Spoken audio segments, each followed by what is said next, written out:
I'm Shelly Meents. I am a board-certified OB/GYN, and I am with CMH OB/GYN Clinic. Here at CMH OB/GYN, there are 3 physicians and 1 nurse practitioner. There's myself, Dr. Sarah Kahlberg, who's been here for over 8 years, Dr. Ashley Lane, who's been here for over 6, and Kelly Rainey, who's been here for me from the beginning. She's been with me for over 16 years. Before I was in Bolivar, I was in practice in St. Louis. I'm from Republic, Missouri. I went to Missouri State for undergrad. I did my medical school at SLU, and then my residency training was in St. Louis. After that, I was in practice for 5 years, and then we moved back to be closer to our family. My husband's family is from Lebanon, and my family is from Republic, and so it was good to get back in Southwest Missouri when we started having our children. I think OB/GYNs are trying to stress that in our communities, that we need to get back to wellness exams. I think some of the statistics show that over the pandemic, 80% of women put off their healthcare decision making, and in some places, Pap smears decreased by more than 50%. So, for screening purposes, this is a big concern that women have to take care of ourselves again. Pap smears are important for screening for cervical cancer.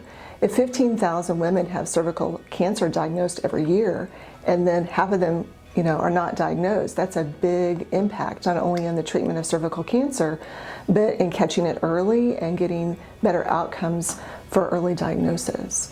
Same is true for just wellness exams. Wellness exam is not just a Pap smear. OB/GYNs try to look at the whole patient. We certainly tend to focus on breast exams and mammograms, but also, DEXA scans for osteoporosis. We encourage patients to follow up with colonoscopies for colon cancer screening, and also looking at just overall health. Typically, we are offering patients to have testing for their wellness that includes screening for anemia, screening for cholesterol, screening for thyroid. And so it's not just, oh, I need to get my Pap smear screening. We do treat women who have multiple GYN concerns. A common concern that we see is heavy bleeding, or pelvic pain, or fibroid uteruses, or endometriosis. These are common illnesses that women can have as we age into our 30s, 40s, and 50s. Our office obviously is going to follow the guidelines, and we are certainly offering patients to have medical therapy. But for patients who fail medical therapy, we're excited that we can offer minimally invasive surgery. I tell my patients, this is not your grandma's hysterectomy. We have small incisions that go through the abdomen. Most of our patients have minimally invasive hysterectomies.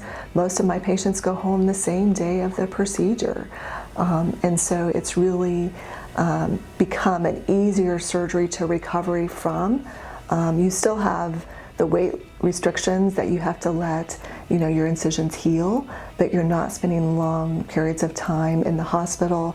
You're back at work quickly, particularly for patients who have jobs that don't have to do a lot of heavy lifting. They can be back to work within 1 to 2 weeks. One of the things I love about this practice is that it is a smaller hospital, and I love the fact that our birth place is a labor, delivery, recovery suite.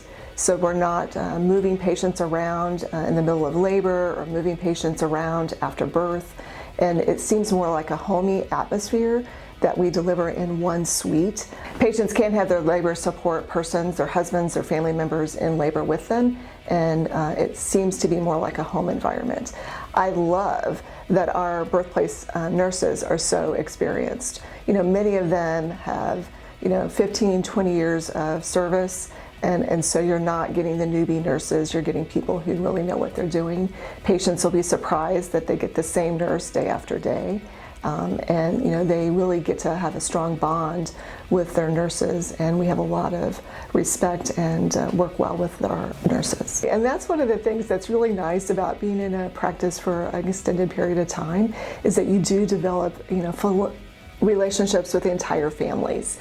You deliver multiple babies for the same family. You deliver generations of families. I've delivered mothers and their daughters.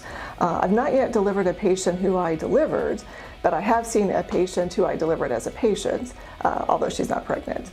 It is nice when you look to see, I take care of grandma, I take care of mom, I take care of their daughter, aunts and uncles. And that's the nice thing about being in a small town, is you start to realize that everyone's connected. and it's a lot of reward when you can take care of patients in that way.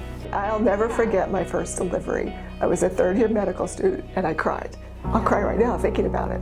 It is miraculous, to see new life brought into the world, and that's why I love my job.